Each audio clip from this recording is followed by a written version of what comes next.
Selamat datang kembali. Kali ini kita akan coba gali lebih dalam ya, bab 8 dari buku BE 2.0 karya Jim Collins. Ya, ini kan pembaruan dari buku klasiknya Beyond Entrepreneurship yang dulu ditulis bareng Bill Lazier ya. Betul. Nah, fokus kita hari ini spesifik banget. Inovasi. Sumbernya jelas, bab dari buku itu. Oke. Misi kita simple aja sih. Memahami apa aja elemen kunci buat bangun perusahaan yang inovatifnya itu sustain, berkelanjutan gitu. Bukan cuma karena misalnya pendirinya jenius. Menarik. Ada satu gagasan di awal bab ini yang bikin saya mikir. Katanya, kreativitas itu seringkali justru bagian yang mudah dari inovasi. Gimana tuh? Nah, itu dia. Benar sekali. Justru tantangan sesungguhnya itu gimana caranya menanamkan dan memelihara kemampuan inovasi itu secara terus-menerus di seluruh organisasi. Oke. Dan bab ini mengidentifikasi ada 6 elemen fundamental yang menurut Collins dan Lazier, wah ini krusial banget. Mari kita bedah satu-satu ya. Siap. Yang pertama, apa nih? Yang pertama itu soal penerimaan ide dari mana saja. Penerimaan ide. Jadi bukan cuma punya ide ya, tapi lebih ke mau menerima. Tepat. Mau menerima ide bahkan dari sumber yang mungkin gak kita duga sama sekali. Kita sering dengar kan kisah-kisah penolakan ide brilian. Kayak, dulu ada yang bilang, siapa juga yang mau dengar aktor bicara pas film bersuara baru muncul. Haha, iya. Atau Decca Records nolak The Beatles itu kan contoh klasik banget. Nah, itu kan contoh gimana sikap nggak menerima atau ya kurang terbuka bisa mematikan inovasi potensial gitu. Makanya kuncinya memang membangun iklim penerimaan di perusahaan. Artinya, secara aktif gitu, mencari masukan. Bisa dari pelanggan jelas, bisa dari desainer luar, dari riset, bahkan, ini menarik, dari kompetitor sekalipun. Oh, dari kompetitor juga ya? Iya, tapi yang paling penting nih, bukan cuma dengerin, tapi bertindak berdasarkan ide itu. Sekalipun idenya mungkin belum sempurna, belum matang gitu. Bertindak ya? Kayak contoh Apple itu bukan sih? Yang katanya mengadopsi ide GUI dari Xerox PARC? Nah, itu contoh yang sering banget disebut. Apple mengembangkan ide dari Xerox PARC, pusat riset yang, ironisnya, idenya malah kurang dimanfaatkan Xerox sendiri waktu itu. Oke, jadi penerimaan dan tindakan. Lanjut, elemen kedua apa? Elemen kedua ini konsepnya menjadi pelanggan. Di buku ini pakai istilah unik, faktor woodwork. Woodwork? Kayak kerja kayu? Maksudnya gimana tuh? Bukan. Jadi, idenya itu ketika pelanggan seolah muncul gitu aja. Kayak keluar dari balik dinding kayu woodwork. Karena sebuah inovasi ternyata pas banget sama kebutuhan yang mereka sendiri bahkan belum sadar kalau butuh. Wah, menarik. Contohnya ada? Ada. Misalnya penemuan microwave. Awalnya kan nggak ada yang minta. Tapi begitu ada, ternyata banyak yang butuh. Atau obat mah tagamet. Oh iya. Ini ada kaitannya sama next bench syndrome di HP nggak sih? Yang insinyurnya bikin solusi buat masalah mereka sendiri? Betul, itu nyambung banget. Intinya adalah kita harus benar-benar merasakan apa yang dialami pelanggan. Istilahnya touch and feel. Nggak cukup cuma lihat data riset pasar aja. Jadi harus turun langsung gitu ya, ngamati? Iya, amati langsung masalah mereka di lapangan.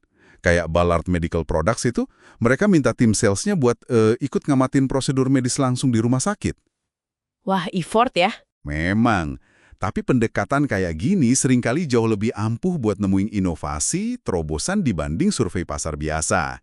Oke, masuk akal. Nah, terus kalau udah dapat ide nih, entah dari mana, gimana kita tahu ide ini bagus apa enggak? Nah, ini nyambung ke elemen ketiga, eksperimen dan kesalahan. Coba-coba ya berarti? Ya, jawabannya simpel. Coba aja. Di buku ada analogi bagus. Gordon the Guided Missile, rudal pemandu yang terbangnya nggak lurus sempurna. Oh iya. Dia terus-menerus bikin koreksi kecil atas kesalahan-kesalahan di jalurnya, sampai akhirnya kena target. Inovasi juga gitu. Menarik analoginya.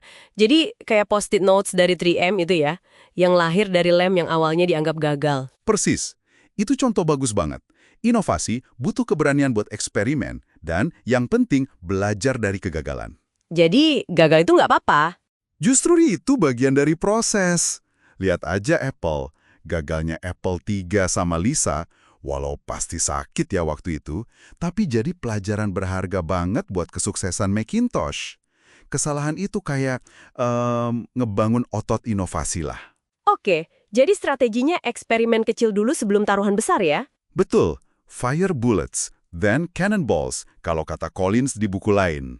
Oke, sip. Nah, ngomongin eksperimen, kan butuh orang yang jalanin ya? Ini elemen keempat.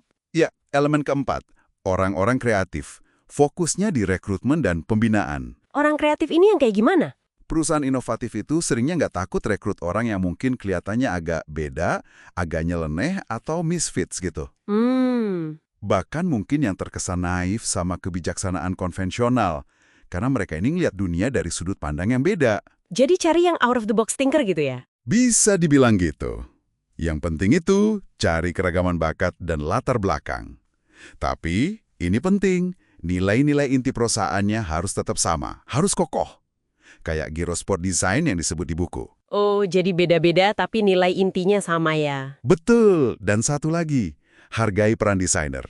Nggak cuma buat bikin produk kelihatan bagus, tapi di semua aspek bisnis. Oke, nah elemen kelima ini agak ironis nih kayaknya. Otonomi dan desentralisasi. Kenapa ironis? Ya kan perusahaan baru biasanya inovatif banget karena bebas, nggak banyak aturan. Tapi pas udah gede, birokrasi sama kontrol malah sering matiin inovasi itu. Gimana tuh jaganya? Itu tantangan besar emang. Salah satu caranya ya lewat desentralisasi itu. Collins menggambarkannya kayak mengiris berlian. Mengiris berlian? Maksudnya? Jadi, perusahaan besar dipecah jadi unit-unit yang lebih kecil, lebih otonom. Ini bisa bantu jaga semangat kewirausahaan dan inovasi tetap hidup, kayak waktu masih kecil dulu. Tapi nggak jadi kacau tuh kalau unitnya jalan sendiri-sendiri? Nah, itu tantangannya. Makanya butuh visi bersama yang kuat banget sebagai perekat. Komunikasi antar unit juga harus intensif. Dan, ya, manajemen puncak harus rela nerima sedikit kekacauan atau inefisiensi demi kreativitas dan rasa kepemilikan yang lebih besar di unit-unit itu. Butuh balancing act yang kuat ya. Oke, terakhir nih, elemen keenam. Elemen keenam, yang sering jadi masalah.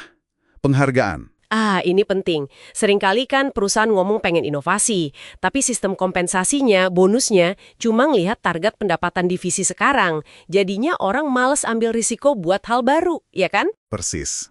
Itu miss banget. Sistem penghargaan harus dibikin selaras sama tujuan inovasi. Artinya, kita perlu hargai bukan cuma hasil akhir yang sukses secara komersial. Tapi juga prosesnya gitu. Iya, hargai upayanya, eksperimennya, pengambilan risiko yang cerdasnya, bahkan kalaupun hasilnya belum kelihatan atau, ya, gagal sekalipun. Dan gak harus selalu uang kan penghargaannya? Betul banget. Penghargaan itu nggak melulu finansial. Pengakuan, apresiasi publik di depan tim lain, atau kesempatan buat garap proyek menantang berikutnya, itu seringkali bisa jadi insentif yang sama kuatnya atau malah lebih kuat. Oke, jadi keenam elemen ini, penerimaan ide, menjadi pelanggan, eksperimen, orang kreatif, otonomi, dan penghargaan, ini kayak satu paket ya, saling terkait buat bangun mesin inovasi yang jalan terus. Betul. Ini sebuah sistem. Dan yang mendasari semuanya itu menurut saya adalah keyakinan. Keyakinan? Ya, keyakinan pada proses kreatif itu sendiri. Yakin kalau ide bagus bisa datang dari mana aja. Yakin kalau eksperimen, termasuk gagalnya, itu jalan menuju kemajuan. Dan yakin kalau orang-orang di sekitar Anda itu punya kapasitas luar biasa buat bikin hal baru kalau dikasih lingkungan dan kesempatan yang pas. Wah, dalam juga ya penutupnya? Mungkin, sebagai penutup buat Anda yang dengerin juga nih, coba pikirin deh, eksperimen kecil apa ya yang bisa Anda coba minggu ini buat mulai numbuhin satu aja dari 6 elemen inovasi ini di tempat Anda. Nggak perlu besar-besar dulu. Nah, itu pertanyaan bagus buat direnungkan. Oke, terima kasih banyak untuk pembahasannya hari ini. Sangat mencerahkan soal membangun inovasi. Sama-sama, senang bisa berbagi.